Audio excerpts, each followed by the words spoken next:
Students, तो आज इस वीडियो में हम लोग कंटिन्यू करेंगे अपना नॉर्मल सॉल्ट और एसिड सॉल्ट के बाद जो अगला सॉल्ट आ रहा है बेसिक सॉल्ट। यहां पे अब हमें 4 तरह के सॉल्ट्स के डिस्कशन रह गए हैं, वो पूरे करने हैं। तो आइए शुरू करते हैं बेसिक सॉल्ट्स के बारे में। देखिए, बेसिक सॉल्ट एक बड़ा टिपिकल तरह का सॉल्ट है जिसके अंदर 3 तरह की चीजें एक साथ होती हैं। 3 तरह की एक साथ चीजें होंगी। क्या होंगी? एक तो कैटायन होगा, मेटेलिक पार्ट होगा, कैटायनिक पार्ट होगा। एक एनायनिक पार्ट होगा एसिड से, और एक होगा hydroxyl ion from the base. क्या मतलब हुआ इसका? तो देखिए, इसको समझिए। अगर हम चाहते हैं कोई बेसिक सॉल्ट बने, इसका मतलब उसमें बेस से, एल्कली से कुछ रिप्लेस होना है, कुछ निकल के आना है। तो basic salts are formed by the partial replacement, complete नहीं होगा, partial replacement of hydroxyl radical. यानी एक बेस में से हाइड्रोक्सिल आयन तो निकल के आ रहे हैं पर पूरी तरह से निकल के नहीं आ रहे हैं। इसका मतलब ऐसा बेस है वो जिसके अंदर कई सारे हाइड्रोक्सिल आयन हैं, यानी 2 से ज्यादा, 2 या 2 से ज्यादा हैं। तो अगर कोई डाई एसिडिक और ट्राई एसिडिक बेस है, ध्यान दीजिएगा, क्योंकि तभी तो रिप्लेस होंगे जब उसमें वो ज्यादा OH आयन होंगे। तो या तो बेस होना चाहिए डाई एसिडिक या होना चाहिए ट्राई एसिडिक बेस। अगर किसी डाई एसिडिक और ट्राई एसिडिक बेस में से निकल के हाइड्रोक्सिल आयन आ रहे हैं और वो भी पार्शियली आ रहे हैं और वो एसिड रेडिकल के साथ रिएक्ट कर रहे हैं, तब जो सॉल्ट बन के तैयार होगा वो कहलाता है बेसिक नेचर का सॉल्ट। उसके अंदर बेसिक प्रॉपर्टी, बेस की प्रॉपर्टीज होती हैं सोल्यूशन में। तो कोई भी बेसिक सॉल्ट जो है उसके अंदर 3 चीजें एक साथ प्रेजेंट होती हैं। एक तो कैटायनिक पार्ट होगा जो मेटल का पार्ट होगा, कैटायन वाला पॉजिटिवली चार्ज पार्ट मेटल का पार्ट होगा, तो वो मेटेलिक पार्ट हो गया। दूसरा, हमेशा उसमें हाइड्रोक्सिल का पार्ट होगा क्योंकि बेस वही तो रिप्लेस होके आया है, तो वो बेस होगा। और तीसरा होगा anion of the acid. Acid का जो रिमेनिंग एनायनिक पार्ट है वो भी जरूर होगा। तो देखिए, एग्जाम्पल इनके बन गए CuOH NO3, तो इसे कहते हैं बेसिक कॉपर नाइट्रेट। इसी तरह से बना CuOHCl, basic copper chloride. PbOH NO3, basic lead nitrate. अब आप देख सकते हैं यहां पे ये मेटेलिक पार्ट है जैसे कि कॉपर, और ये लेड। ये देखिए हाइड्रोक्सिल पार्ट है फ्रॉम द बेस, और देख सकते हैं ना ये NO3Cl और NO3, ये माइनस का पार्ट आ रहा है। ये आपका कौन सा पार्ट आ गया? Anionic part of the acid आ गया। तो इस तरह से आप देखिए, इसमें एक कैटायनिक पार्ट मेटल का आया, एक हाइड्रोक्सिल पार्ट आया और एक anionic part of the acid आया, और जो सॉल्ट बनकर तैयार हुआ वो कहलाता है बेसिक सॉल्ट। अब आते हैं अगले सॉल्ट पे, उसको डिस्कस कर लेते हैं। तो देखिए, एक होते हैं डबल सॉल्ट्स। डबल सॉल्ट क्या है? ये सॉल्ट्स तब बनते हैं जब हम सैचुरेटेड सोल्यूशन ऑफ 2 सॉल्ट्स को मिक्स कर दें, और वो भी सिंपल सॉल्ट होने चाहिए। तो सिंपल तरह के 2 सॉल्ट सोल्यूशन को ले लिया और वो सैचुरेटेड सोल्यूशन है, उनको मिक्स कर दिया, और उसके बाद जो सोल्यूशन तैयार हुआ उसका क्रिस्टलाइजेशन किया। तो वो जो सॉल्ट बन के आएगा उसके अंदर 2 सॉल्ट्स एक साथ आ जाएंगे, सिंपल सॉल्ट्स एक साथ कंबाइन कर जाएंगे, और साथ में वाटर ऑफ क्रिस्टलाइजेशन भी आ जाएगा।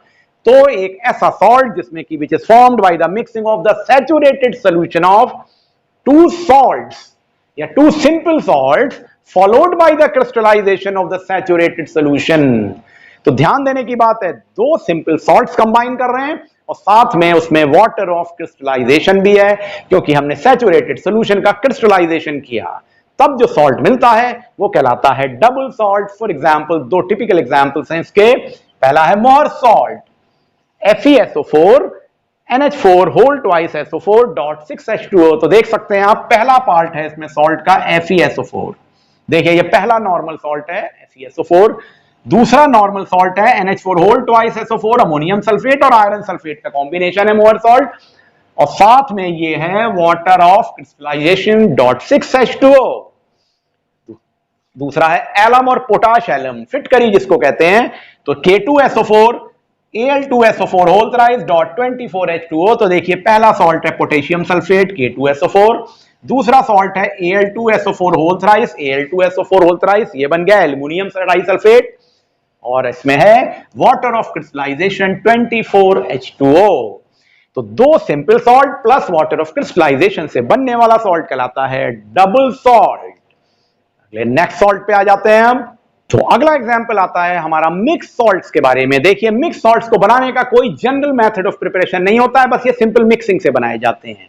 जैसे कि जब हमने दो सॉल्ट्स को मिक्स किया तो ऐसा सॉल्ट है ये जिसके अंदर एक मिक्सचर होगा, और उसमें पॉसिबिलिटी क्या हो सकती है, या तो दो या दो से ज्यादा बेसिक रेडिकल्स होंगे, या दो या दो से ज्यादा एसिडिक रेडिकल होंगे। मतलब कैटायनिक पार्ट होगा कॉम्बिनेशन में, या एनायनिक पार्ट होगा कॉम्बिनेशन में। ऐसे सॉल्ट को मिक्सचर, जैसे नाम आ रहा है ना मिक्सिंग, तो मिक्स सॉल्ट कहते हैं। तो देखिए, इस मिक्स सॉल्ट का example sodium potassium carbonate, sodium potassium carbonate NaKCO3। यहां पे देखिए, सोडियम और पोटेशियम ये दोनों दो बेसिक रेडिकल है, यानी कैटायनिक रेडिकल्स हैं। दूसरा है ब्लीचिंग पाउडर, जो वाटर को प्योरीफाई करने के लिए यूज किया जाता है, Ca ब्रैकेट में OClCl। यहां पे OCl नेगेटिव और Cl negative are the two acidic radicals. तो आप देख रहे हैं यहां पर ये एक ऐसा सॉल्ट है जो सिंपल मिक्सिंग से बनाया गया, कोई स्पेशल मेथड ऑफ प्रिपरेशन नहीं है इसका, और इसके अंदर या तो बेसिक रेडिकल्स का कॉम्बिनेशन होगा दो या दो से ज्यादा, या एसिडिक रेडिकल्स का कॉम्बिनेशन होगा। तो ये हो गया आपका मिक्स सॉल्ट। और अब इसके बाद आते हैं कॉम्प्लेक्स सॉल्ट्स पे। तो लास्ट सॉल्ट हमारा आता है कॉम्प्लेक्स सॉल्ट। देखिए, ये कॉम्प्लेक्स सॉल्ट एक कॉम्प्लेक्स कॉम्बिनेशन है, जैसा कि नाम से पता लग रहा है। जब हम दो सिंपल सॉल्ट्स का सैचुरेटेड सोल्यूशन ले लें, दो सिंपल सॉल्ट्स का सैचुरेटेड सोल्यूशन लेके उसको मिक्स कर दें, और जो फाइनल सोल्यूशन बने उसका क्रिस्टलाइजेशन कर दें। क्या किया, दो सिंपल सॉल्ट्स को लिया, दो सिंपल सॉल्ट्स को लिया, उसका सैचुरेटेड सोल्यूशन बनाया और उनको मिक्स कर दिया, और फाइनली जो सोल्यूशन आया उसका क्रिस्टलाइजेशन कर देते हैं। तो जो सॉल्ट मिलता है वो कॉम्प्लेक्स सॉल्ट्स कहलाता है। और इस सॉल्ट्स के अंदर एक सिंपल आयन होगा, मेटल का एक सिंपल आयन होगा, और दूसरा एक कॉम्प्लिकेटेड कॉम्प्लेक्स आयन होगा जिसमें पॉजिटिव नेगेटिव कुछ भी हो सकता है। तो देखिए, K2HgI4 पोटेशियम मर्क्यूरिक आयोडाइड, जिसमें पोटेशियम वाला पार्ट सिंपल मेटेलिक आयन है, और HgI4 देख रहे हैं ना, ये कॉम्प्लेक्स है, HgI4I- पे है, यहां it is a complex part.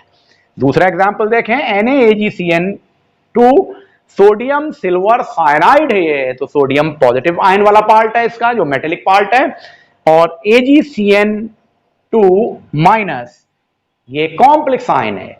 तीसरा देखिए, sodium zincate Na2ZNO2, sodium zincate में भी आप देख सकते हैं सोडियम वाला पार्ट पॉजिटिव आयन वाला पार्ट है, और ZNO2- में जो है ये कॉम्प्लेक्स आयन वाला पार्ट है। मींस एक ऐसा सॉल्ट जो कि कॉम्प्लेक्स कॉम्बिनेशन है दो सिंपल सॉल्ट्स के सैचुरेटेड सॉल्यूशन के क्रिस्टलाइजेशन से, वो कहला रहा है कॉम्प्लेक्स सॉल्ट, जिसमें एक सिंपल आयन होगा और एक कॉम्प्लेक्स आयन होगा। इन दिस वे आपने पूरे के पूरे जो 6 तरीके के सॉल्ट्स के क्लासिफिकेशन है उसको डिटेल में पढ़ लिया। नेक्स्ट वीडियो से आपको अब मिलेगा प्रिपरेशन ऑफ सॉल्ट्स के बारे में डिटेल डिस्कशन की, various ways of the method of preparation, soluble water और सॉल्युबल इनसॉल्युबल सॉल्ट, जो वैरायटी ऑफ सॉल्ट्स होते हैं उनको कैसे प्रिपेयर करते हैं। Thank you.